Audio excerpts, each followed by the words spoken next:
tubaye ikaze nanone mu makuru agezweho. Nyuma y'iminsi mike hibazwa umukobwa Tukote yatereye ivi, kuri ubu ngubu yamaze kumenyekana. Mu minsi ishize Irunga Ronje wamenyekanye nka Tukote yemeje ko yamaze kwambika impeta inkumi bitegura kurushinga. Icyakora agerageza kumugira ibanga ndetse n'amafoto yasangije abamukurikira yirinze kumugaragaza mu maso. Hagati aho ngaho twe tubaye ikaze. Amazina yanjye nk'ibisanzwe nitwa Journaliste Thierry. Murakaza neza mu muryango mugari wa Kadamu TV. Wari wajya gufatana ibyo kurya n'ibyo kunywa, wamara kubirya no kubinywa ubundi nawe bikakurya mu nda, bikaba ka cya gisakuzo kivuga ngo urandya nanjye ndakurya.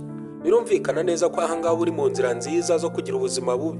Gusa niba ushaka gutandukana n'ibi ngibi, Farikaho Bar Restaurant ni igisubizo kuri wowe, kubera ko twebwe dutandukanye n'abo ngabo.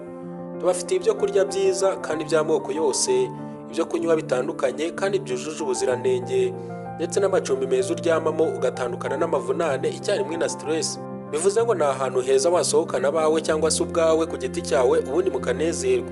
Farikaho Bar Restaurant dukorera mu karere ka Rulindo mu ntara y'Amajyaruguru, mu murenge wa Base ho mu mujyi wa Base ahazwi nko kwa Nyirabasare. Ku bindi bisobanuro waduhamagara cyangwa ukatwandikira kuri nimero igendanwa ya 0788 29 22 99 cyangwa se 0722 19 22 99. Farikaho Bar Restaurant muri sanga mwese.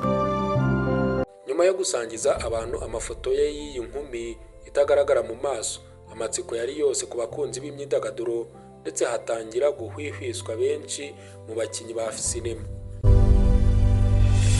Kuri uyu wa 14 Gashyantare 2026, umukobwa witwa Kibasumba Mico Tricia yasangije abamukurikira amafoto yafotowe ku munsi yambikiweho impeta, bihita byemeza nta gushidikanya ko ari we.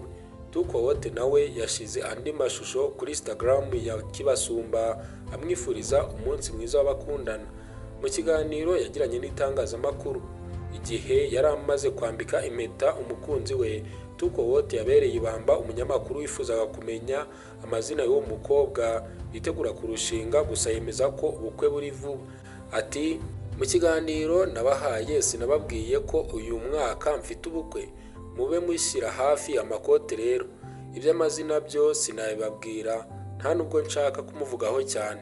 Tukote agiye gukora ubukwe nyuma y'uko yiteguraga kubukora muri 2021 bikarangira butabaye, cyane ko uwo bari kurushinga baje gutandukana.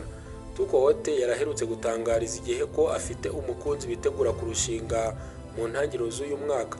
Uyu mukinnyi wa filime w'imyaka 53 y'amavuko ni umwe mu bakinnyi ba sinema bamaze igihe muri uyu mwuga, amazemo imyaka 17 akina filime, ndetse kugeza uyu munsi akaba amaze gukina izirenga 161. N'amakuru yaragezweho mu isi y'imyidagaduro. Tugushimira umwanya waduhaye. Nk'ibisanzwe nitwa Journaliste Thierry. Imana ibarinde. Hasta la vista.